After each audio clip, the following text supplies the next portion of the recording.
Hi, friends. This is Careerversity. My name is Liz. I'm so glad you're joining me today. Again, this is a follow-up conversation to the one I had shared earlier about 5 telltale signs for you to assess in order for you to know if you need to leave the current role that you're in right now, or if it's a good fit for you. So this is again a second conversation about that. So this specifically are for people that have determined that this is actually they've realized that the current role they're in is not the role that's a good fit for them and they would want to leave. So again, I said at the tail end of that video that you wouldn't want to just hop and leave the workforce. People get in so much trouble and get stranded when they just make erratic decisions that way. It's important for you to take a pause, take a breather, and then devise a strategy for you to exit. So that way you are in a better position and you are not just landing or jumping from fry pan situation to fire. So it's important for you to do this very meticulously. So let's kind of get into it. Right. The number one thing I would encourage you to do is to do a skills gap analysis. So that's number one, fundamental. So what is a skills gap analysis? So just like with any gap analysis, it's important for you to assess where you are, figure out where you're going, and see what it takes to get there. Essentially, in layman's term, that is what a skills gap analysis is. And you can do this in one of whichever ways. You can get a piece of paper, write down all the skill set that you have acquired up until now, whether the ones that you're using currently, the ones that are not really, that are underutilized, just write everything down. And I would want you to think about the current the current tier in your career progression. Would you want to become, maybe say, a manager? Are you an analyst now? You want to be a manager? Are you a manager now and you want to be a director? You're a director now, you want to be a VP? So it's important for you to assess what are the skill sets that's needed for the place that you're looking to go for that ideal job, right? Try to figure out what skills, are there certifications needed? Are there extra classes? Are there any deficiencies that you can brush up on? Get get some work in, and just make sure that you upskill yourself and you're ready for that role. So whatever that may look like for you. So it's important for you to do that skills gap analysis to essentially just kind of it sets that yardstick and just that baseline of, okay, so this is where I'm at. This is where I need to be, and you know kind of how to get there. So the second thing I would like to highlight in all of this is to get you a career mentor. It's so essential to get a career mentor because some people are unicorns, and they're able to figure these things out by themselves. And many of us actually need some help along the way. So again, there is no need trying to, force things or try to, reinvent the wheel when many people have already gone ahead of you. So that's one of the leverage of getting a mentor. So again, you can find a mentor by, going on LinkedIn, seeing people in your industry, seeing people in the industry that you want to break into, and just kind of, write a short script, do an outreach, and just let them know, hey, this is, where you are. And some people actually might need help crafting a good outreach message. I would say utilize AI. AI is your friend in some of these cases. ChatGPT is really instrumental to help at least craft some message around what you're looking to achieve, and then you can then fine tune and personalize it. So I would say, just draft your outreach message and start sending them to, maybe you've identified 4 or 5 potential mentors that you have watched, or that you actually really see the similar path as far as like how they got to where they are. And you're like, this person could be instrumental in taking me under my wings. So I would say just do those outreaches, and then you see what's there. At least you're making an effort, right? That's the whole goal. The whole goal is that you're making an effort to, leveling up to that next step in your career. So the last and final thing will be to clean up your resume. So a lot of things.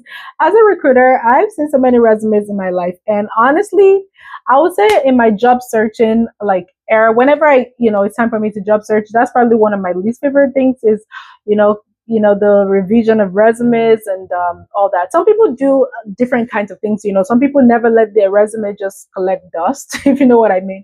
They're always on top of, fine tuning their resume, updating it, their certifications they've gotten, if their skills that they've acquired, they're making sure that they're updating their resume as they go. Sometimes that's like a really, for people that don't like doing it in a one go, that's a good strategy to make sure that you're always on top of it. But for many of us, to be honest, I'll say like 90% of us actually, it's really resume is really when it's needed that you go drag it out. So I would say if you are one of those folks that need an updated resume, I would want you to take this process really seriously. At this point, especially with very niche industries, you name it. There's so many industries that, like on a daily basis, a recruiter could get at least a minimum of 100 resumes, or even higher if it's like a remote or hybrid opportunity. So it's important for you to draft your resume and craft it in such a way where you're standing out. Nothing frivolous. I would say you should be as detailed as possible. Use lots of keywords that's associated with the job that you're looking for, things that would stand out in the role. I don't know why people typically don't do this, especially if you realize there is a job, if you've identified like a job ad that you would want to work in. Why would you send your resume and you have nothing about the job or the functions of the job is reflected in your resume?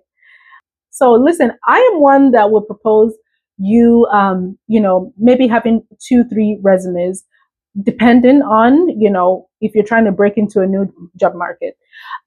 It's not unusual, yes, a lot of time one resume can get you by. I personally have one, but I don't think it's such a bad idea. Like if, for instance, I do recruiting right now in HR. So if I want to maybe start doing like learning and development, or maybe DEI, or maybe organizational change, it's important that I don't fill my resume up with all my recruitment work, right? While that's legitimate, those are experiences I've had, it's important for you to always tailor to what the need is. I mean, think about it. If you need something and somebody's bringing you something that has absolutely nothing that even coincides with what I need, why will I want to spend any minute like trying to screen you, or even give you time of the day? So it's important for you to know that the recruiter's time is valuable, your time is valuable. So it's important for you to, again, make that alignment, make that adjustment, especially if it's a job that you really, really, truly want to go do. A lot of people make a really, really bad error, and I see that a lot. Just kind of mass applying. I know Indeed has those features where you can just blast your resume everywhere. Sometimes, again, if you use the sales tactics and like the principle of averages, and like, at least if I just spread my resume everywhere, at least one person will call me back. If that's your strategy, it is a strategy. I can't, knock you for that. But I would say for those who are very intentional and very deliberate about their next steps, I think it's important for you to be more strategic about where you would want to go next. Because a lot of times it's not just getting another job, right? If you think about it, you're in a job right now and there's a reason why you're looking to leave. So what's the point of you hopping into another situation that you will be itching to leave in another like few months? So it's important for you to know that, okay, no matter what, I mean, if it's a really toxic work environment, I concur. Yes, if you have to be out of there, even on a temporary basis, please do so for your mental health. But for many people who can still, work around their current situation, I would say take your time, do it the right way, do it the best way as you can. Don't do it a lazy way. There's so many lazy strategies there to get in a job. But if it's a job that's worth it for you and it's a career and a company that you would want to, grow in, and just continue to, you believe in their values and their mission, vision, all the things, it's very important for you to do this the right way. So all of those 3 things, I hope that you put it into use. So just a quick recap. I said, do a skills gap analysis, find yourself a mentor, and clean up your resume. So for whatever it's worth, I hope one or more things I shared with you resonates. You can spend some money, you can, invest, and, maybe getting someone, for instance, if you're not really good at the resume piece, you can get somebody to help you with that. So again, just kind of think about what you can do yourself, what you can outsource, what you need support with, and then go from there. So please, I would like to hear from you in the comment section. If anything I've said kind of is standing out to you right now, if you want to elaborate on your current process, I would like to hear more from you. Thank you guys, and I'll talk to you soon. Bye bye.